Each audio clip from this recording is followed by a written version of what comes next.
You have a process. I have a process. We all have processes.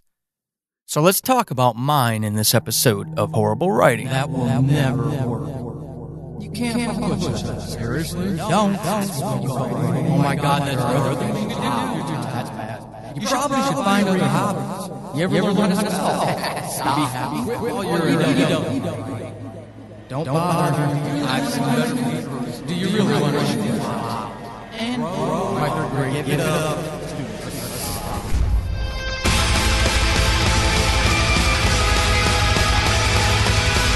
Welcome to Horrible Writing, the rawest, most candid, in-your-face writing show on the interwebs because none of us have time to suck. Let's do this.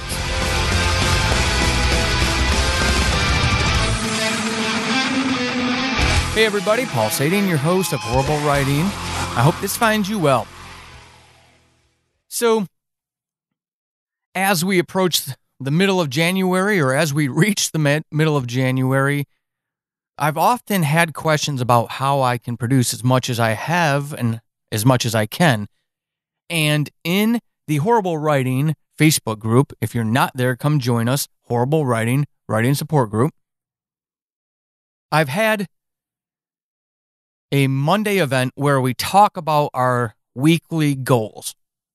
The purpose of that event is to encourage and inspire and keep people accountable to themselves. It's a behavior that works if you're concerned about accountability and you know you need it, and don't we all? But in the process of doing that, it came to my attention that it can be discouraging for me to share what my weekly measures are, because what I do in a week is what some people do in a year. Oh, and that's hyperbolic, but in a month, let's say. So I talked to a wonderful writer, Nicole Rain, by the way, paranormal romance writer. You'll be hearing from her soon. But she encouraged me to talk about my process in an episode because she thought it would help others. So, and I think that's fair, because I should not be a guide stick for anyone but myself. No one should. No one should be your guide stick. Now, if you use people's output or production or whatever to inspire and motivate you, great, do it.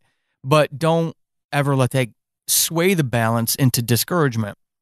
So in this episode, I'm just going to walk through my process real quick so that you, if you're even interested, maybe can steal an idea or two. And if nothing else, if you're interested, you can put into context what I'm able to put out versus what maybe you are.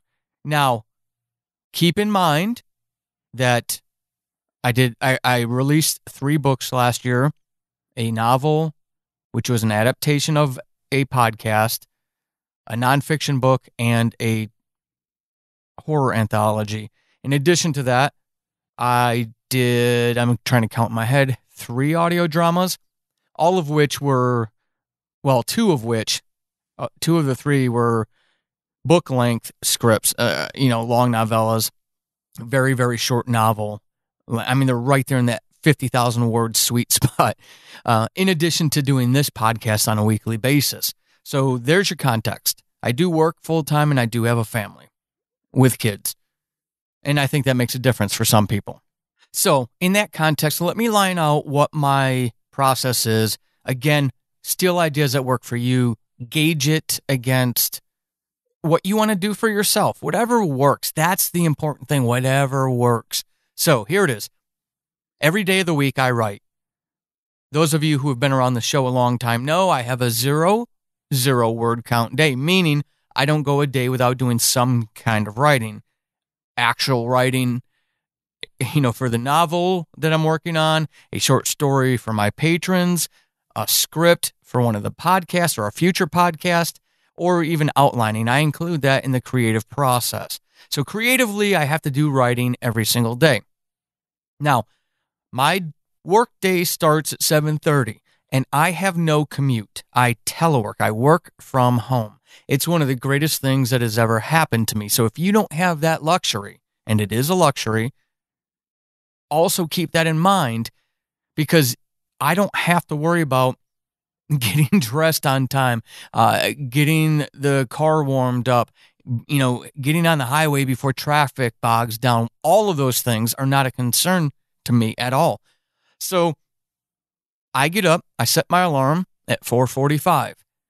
It used to be 4:58. I'm challenging myself, but I don't want to get crazy. Still call it the 4:58 crew or club. I've got one of those natural alarm clocks. If you don't have one, invest in one. I've only had it since Christmas. It's absolutely amazing. It will, so it's shaped almost like an egg that's sliced lengthways in half. And white light, red light, blue light, violet. But I've set it to white light, and at 4:26, the white light comes on slowly. So it starts brightening the room.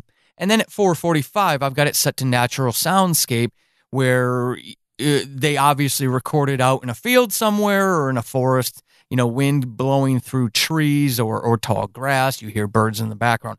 And I'll tell you what, by the time that clock portion goes off, I'm much more awake. So I'm ready to go when I get downstairs. I get my coffee and I sit at the computer. Now, as I'm still a little groggy, I've got all my things open, obviously.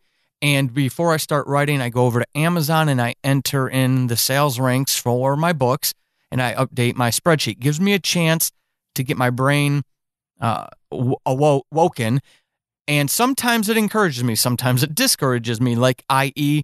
recently. I'm going to do an episode about post-holiday lessons learned. And then I start writing. And I write until I have to get to work. Again, because I have that luxury. So I write from roughly 5 o'clock every morning till about 7:15, 2 hours and 15 minutes. I do walk around, stretch, and take a break. Especially with the ruptured Achilles, I'm static in my chair, but I'm at the 8th week, so I can start standing this weekend. By the time you actually hear this episode, when I stand, I can write a lot more. I use dictation at that part. So that's another part of the process, typing versus dictation. I will type when I'm off location, when I'm not at home. When I'm at home, I close the door, I turn on YouTube, put the headset on, I find some ambient stuff. If I'm writing horror, I put on some dark drones or stuff like that. If I'm working on fantasy, I'll go look up some Celtic music and just let that play. And I just plug and keep going. I try to stay off social media, which is why those of you in the group rarely see me post in the morning. And if I do, obviously Monday and Fridays, I quickly disappear after posting because I'm back to writing. And I do that every single workday. Weekends, I just get up naturally at a natural time and do it. And I don't necessarily work as hard in the weekends as I do during the week, because there's got to be a balance with life. And again, there are days when I will write 50 words, and I'm okay with that because I wrote, so boom, behavior checked, and I got it accomplished.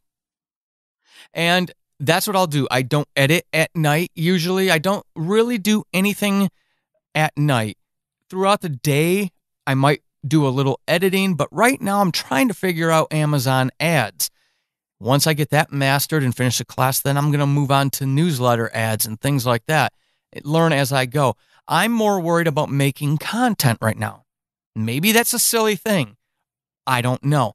But while I have a job that allows me to telework, I'm going to make as much content as I can. And you know what? If they don't sell for 5 years, that's my own fault, but I've got to set my priorities.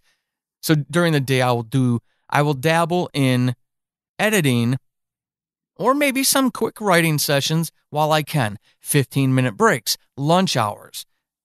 Now, that's where you can increase your word count on a daily basis by taking advantage of those times. Carry around a notebook with you. Go outside of the building and jot down stuff. Some of you, Cheyenne Bramwell is one, Amanda Ward, I believe, did too, in the Horrible Writing Writer Support Group Facebook page, shared pictures of the new recorders that they bought. more podcasters coming into the fold. Awesome stuff, but you don't need it to podcast. You can write by dictating. Dragon Natural Speak has a narration dictation option. So you literally can take that file that you recorded on your 1 hour lunch. You got like 40 minutes of dictation done, and you can open a Word document, open Dragon, do that dictation, transcription. Sorry, I was using the wrong word. And it will put it all into that Word document, and you can, move it over to whatever you need.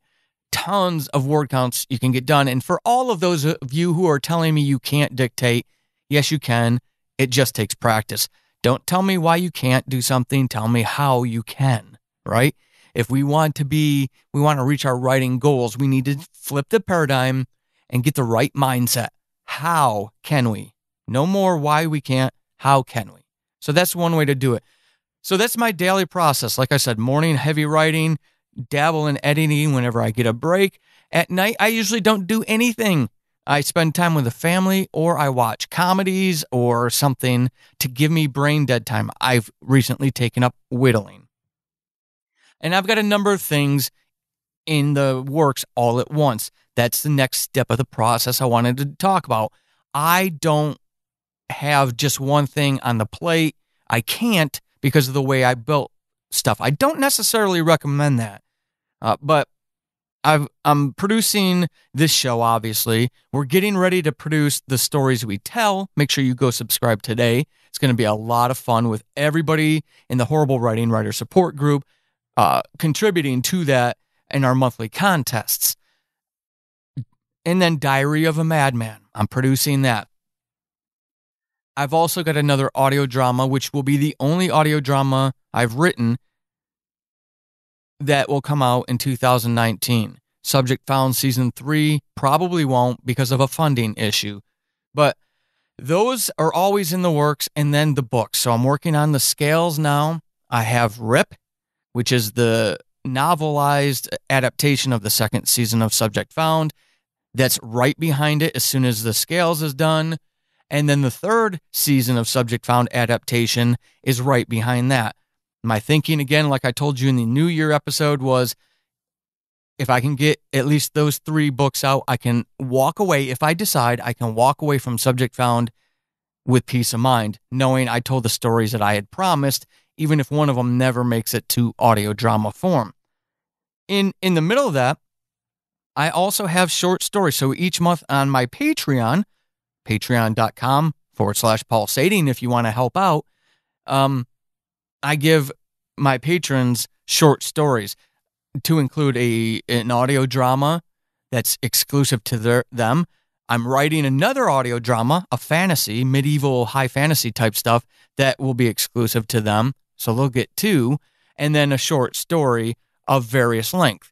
It used to be a dedicated 2 stories a month, but I've changed that because of the exclusivity of the audio dramas. There's just way too much labor that goes into those. And I still want to do the other stories because it keeps me fresh. And that's why I have that. So all of these things are moving, but I'm able to keep them in line. Scales, the Scales, and the Scales. It is the thing I always work on unless I have to knock out a script real quick or a short story. But because I use dictation, again, I can do those very quickly. One example is You audio drama. It's a choose your own adventure audio drama. This past week, I wrote and edited the entire episode in one morning. 1,500 words, something like that. So short form, but I could get it done.